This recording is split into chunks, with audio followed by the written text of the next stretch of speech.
నమస్తే అన్న. నమస్తే. అంతా బాగానేనా? Fine fine. ఏంటన్నా మనం ఇప్పుడు కాంగ్రెస్ గవర్నమెంట్ వచ్చినాక మనం వికలాంగులకు మరి ముచ్చట వికలాంగుల రక్షణ ఉందా లేకపోతే ఇదే అన్న? ఇప్పుడు కాంగ్రెస్ గవర్నమెంట్ బస్ పాస్ మన మేనిఫెస్టోలో బస్సులు ఫ్రీగా అన్నారు కదా, మహిళలకు ఇచ్చినప్పుడు అన్నారు కదా. ఈ మహిళలతో పాటు మనకు కూడా ఇస్తే బాగుండేదేమో. ఇంకోటి ఏంటంటే నాకు తెలిసిన నాలెడ్జ్ ప్రకారం ఇప్పుడు మహిళలకైతేనేమో 0%, మన ఆల్రెడీ 50% వికలాంగులది ఉండే కదన్న. 50% పెద్ద బడ్జెట్ మీద ఎక్కువ ప్రభావం పడకుంటే ఉంటుందని నేను అనుకున్నాను.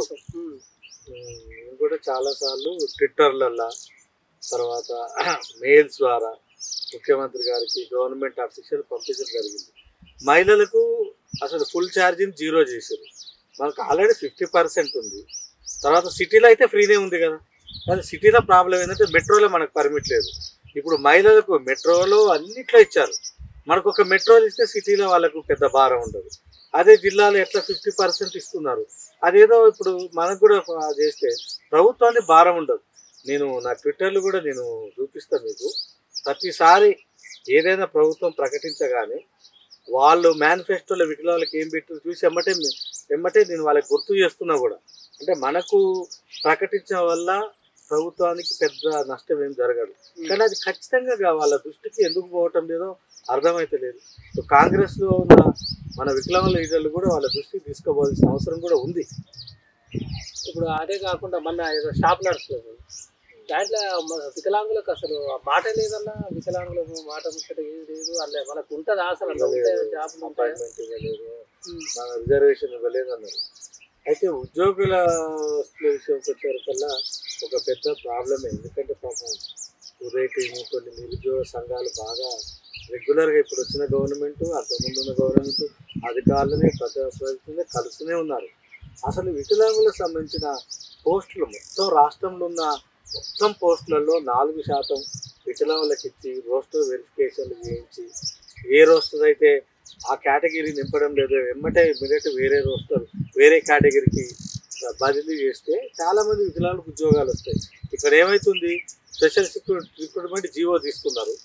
స్పెషల్ రిక్రూట్మెంట్ జీవో ప్రాసెస్ చేయటం లేదు. ప్రాసెస్ అంటే ఆ రోస్టర్లు హెడ్ ఆఫీసులు జిల్లా ఆఫీసులు జోనల్ పోస్టులు తర్వాత ఆ పోస్టులలో వికలాంగులకు ఉన్న 4 కేటగిరీల రోస్టర్ ప్రకారం ఎవరికి ఎక్కడ ఒకవేళ ఆ రోస్టర్లో వాళ్ళ ఎలిజిబిలిటీ కాకపోతే ఇమ్మీడియట్ మార్చడం, వీటన్నిటి మీద కూడా ప్రభుత్వం GAD లెవెల్లో అంటే general administration department, legal department, తర్వాత వికలాంగుల శాఖ కూర్చొని చాలా సీరియస్గా దీని మీద చర్చించి నిర్ణయాలు తీసుకొని సీఎం వరకు తీసుకెళ్ళి ఒక కాంప్రహెన్సివ్ ఆర్డర్ వస్తే కానీ వికలాంగులకు న్యాయం జరగదు. ఇది నా అభిప్రాయం. అట్లే మరిగా సరే. ఇప్పుడు ఈ బడ్జెట్ ఏంటన్నా, బడ్జెట్లో అసలు దివ్యాంగులు అనే మాట కూడా కనపడట్లేదు. బడ్జెట్ లాస్ట్ టైం అట్లా ముచ్చటన్నా ఆడాడ వినేటోళ్ళు. ఇప్పుడు మన బడ్జెట్లో అయితే మొత్తం అసలు మన కనపడ కూడా కనపడతలేదు. నిన్న కూడా ఫిబ్రవరి 10 లాస్ట్ బడ్జెట్ మొత్తం లైవ్ చూస్తాం. 53 పేజీల బడ్జెట్ నివేదిక కూడా చదువుతుంది. నేను కూడా బాధపడ్డం ఏంటంటే ఒక్క వికలాంగుల పదం అనేది లేదు. అవును, ఇవాళ మనము 20 లక్షల మందిని దాదాపు కుటుంబాలంటే 80 లక్షలు తెలంగాణలో 15 to 20% ప్రభావం ఉన్న వ్యక్తులు. మరి SC, ST, BC, minority, women అందరి గురించి మాట్లాడారు. వాళ్ళ బడ్జెట్ ప్రకటించారు, వాళ్ళ పథకాలు ప్రకటించారు. వికలాంగులకు కూడా ఒక శాఖ ఉన్నది, వికలాంగులకు ఒక స్కీములు ఉన్నాయి, వికలాంగులకు కొన్ని పథకాలు ఉన్నాయి, వికలాంగులకు బడ్జెట్ ఖర్చు ఉంది, సంవత్సరానికి వాళ్ళకి సంబంధించిన ఒక అడ్మినిస్ట్రేషన్ ప్రాసెస్ ఉంది. మరి అదంతా కూడా ప్రభుత్వం గొప్పగా చెప్పుకోవాల్సిన అవసరం ఉంది. వికలాంగుల చట్టం ఉంది, ఆ చట్టాన్ని రాష్ట్ర ప్రభుత్వం ఆమోదించింది, జీవోలు తీసింది. మరి ఇవన్నీ ఉన్నాయి. కానీ ప్రభుత్వం వికలాంగులకు ఎందుకు చెప్పుకోవటం లేదో మరి అది ప్రభుత్వానికి వాళ్లకు మంచి పేరు వస్తుంది, వాళ్లకు గొప్పగా చెప్పుకునే అంశాన్ని కూడా చెప్పుకోకపోవడం అనేది విచారకరం. ఇక్కడ ఇంకో విషయం, మరి SC, ST అంతకుముందున్న ఆసరా పథకాలన్నీ కూడా మళ్ళీ రిపీట్ చేసింది ప్రభుత్వం. మరి వికలాంగుల పథకాలు కూడా రిపీట్ చెప్పుకోవాలి కదా. ఎట్లా ఇవన్నీ తప్పదు. చెప్పుకోకపోవడం మరి వాళ్ళ దృష్టి దానికి అధికారులు తీసుకపోలేదా, లేదా ప్రభుత్వం వికలాంగుల నిర్లక్ష్యం చూస్తుందా, ఇవన్నీ కూడా వికలాంగుల సంఘాలు ఆలోచించాలి. ఇప్పుడు కొంచెం మరి బడ్జెట్లో కూడా ఏం చెప్పలేదు, వికలాంగులకు సంబంధించినది లేదు. ఇప్పుడు కార్పొరేషన్ చైర్మన్ ఎప్పుడన్నా చైర్మన్ ముచ్చట ఉంటుంది. జనరల్గా బడ్జెట్ ఎట్లా ఉంటుందంటే ఉమెన్ వెల్ఫేర్లో మంది హైట్లో ఉంటుంది. అది కొంచెం డివైడ్ చేసి చెప్పుకుంటే గొప్పగా ఉండేది. బడ్జెట్ అనేది ఉంటుంది, ఉండండి.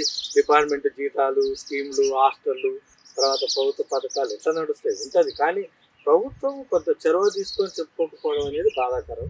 తర్వాత ఇంకో విషయం అన్నారు, ఏది బడ్జెట్ గురించి. బడ్జెట్ ఉంటుంది, బడ్జెట్ అనేది లేకపోవడం ఉంటుంది కానీ అసలు దివ్యాంగులు అనే మాట బడ్జెట్ రాకపోవడం అనేది విచారకరం. ఈ ప్రసార సాధనాల వల్ల సాధనాలతో జవాబు టీవీ, ట్విట్టర్లు వీటితోటి వాళ్ళ దృష్టి తీసుకునే క్రమంలో మరి మన వంతు అయితే పూర్తి ప్రయత్నం చేయడం జరుగుతుంది. అందరికి నమస్కారం. మళ్ళీ ఒకసారి చెప్తున్నాను, వికలాంగుల ముచ్చట్లు అనేటివి ఉంటూనే ఉంటాయి. ఒకవేళ మన ముచ్చటతోటి అందరికీ మీరు తెలియాలంటే కింది నెంబర్కు సంప్రదించండి. మనం కూడా ప్రతి ఒక్క వికలాంగుడు మనతో నార్మల్గా ముచ్చట్లు పెట్టుకోవచ్చు. ఆ ముచ్చల్ని మనం టెలికాస్ట్ చేసుకుందాం. మనం జరిగే సమస్యలు, మన సమస్యలు కూడా మనం ముచ్చట్లాగా నలుగురు తెలియడానికి సహాయపడుతుంది. థ్యాంక్ యూ అన్న. Thank you. Hi, I'm here Lohit Kumar. Please subscribe Jawab TV, share it, like it, comment it.